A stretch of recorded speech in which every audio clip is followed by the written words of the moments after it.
AP neat 2025 విద్యార్థులకు భారీ ఊరట. ఏయూ పరిధిలో పెరిగిన ఎంబీబీఎస్ సీట్లు. ఆంధ్రప్రదేశ్లో నీట్ 2025 పరీక్ష రాసి అడ్మిషన్ కోసం ఎదురుచూస్తున్న విద్యార్థులకు, ముఖ్యంగా కటాఫ్ బార్డర్లో ఉన్న అభ్యర్థులకు ఇది చాలా గొప్ప శుభవార్త. నేషనల్ మెడికల్ కమిషన్ అంటే ఎన్ఎంసీ అధికారికంగా ఆంధ్ర యూనివర్సిటీ ఏయూ పరిధిలో సీట్లను పెంచుతూ తాజాగా పబ్లిక్ నోటీసును విడుదల చేసింది. గాయత్రి విద్యాపరిషత్ సీట్ల పునరుద్ధరణ. సీబీఐ కేసులు, ఎన్ఎంసీ నిబంధనల కారణంగా నిలిచిపోయిన గాయత్రి విద్యాపరిషత్ మెడికల్ కాలేజీలోని 200 సీట్లను తిరిగి భర్తీ చేసేందుకు అనుమతిస్తూ ఎన్ఎంసీ ఉత్తర్వులు జారీ చేసింది. వాస్తవానికి ఈ సీట్ల నిలుపుదలపై ఢిల్లీ హైకోర్టులో కేసు నడుస్తున్నప్పటికీ ఈ ఏడాది 200 సీట్లను భర్తీ చేయనున్నట్టు ప్రకటించడం విద్యార్థులకు పెద్ద రిలీఫ్ ఇచ్చింది. ఈ సీట్ల వివరాలను తెలియచేస్తూ ఎన్ఎంసీ మొత్తం కాలేజీల లిస్టును మళ్లీ ప్రకటించింది.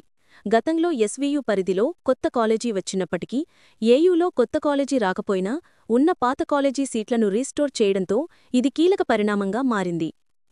కొత్తగా చేరిన అన్నాగౌరీ మెడికల్ కాలేజీ. రాష్ట్ర వ్యాప్తంగా మొత్తం 39 కళాశాలలు ఉండగా పుత్తూరులోని అన్నాగౌరీ మెడికల్ కాలేజీ కొత్తగా చేర్చబడింది. ఈ కొత్తగా వచ్చిన సీట్లు మరియు గాయత్రి విద్యాపరిషత్ సీట్లు తిరిగి అనుమతించడంతో రాష్ట్రంలో అదనంగా 100 సీట్లు పెరగబోతున్నాయి. కటాఫ్పై ప్రభావం. సెకండ్ ఫేజ్ అనిశ్చితి. సీట్లు పెరగడం కారణంగా కటాఫ్ మరింత తగ్గుతుందని అంచనా వేస్తున్నారు. ఎస్వీయూ పరిధిలో ఇప్పటికే 480+ మార్కులు ఉన్నవారు ఆశతో ఉండగా ఏయూ పరిధిలో కూడా కటాఫ్ 490 మార్కుల వరకు వచ్చే అవకాశముందని వినిపిస్తుంది.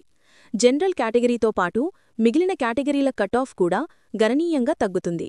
అయితే ఎన్టీఆర్ హెల్త్ యూనివర్సిటీ ఇప్పటికే 2వ రౌండ్ వెబ్ ఆప్షన్స్ సెప్టెంబర్ 26 మధ్యాహ్నం 3 గంటల నుండి ప్రారంభించినప్పటికీ ఈ గాయత్రి విద్యాపరిషత్ సీట్లు వాటిలో చేర్చలేదు.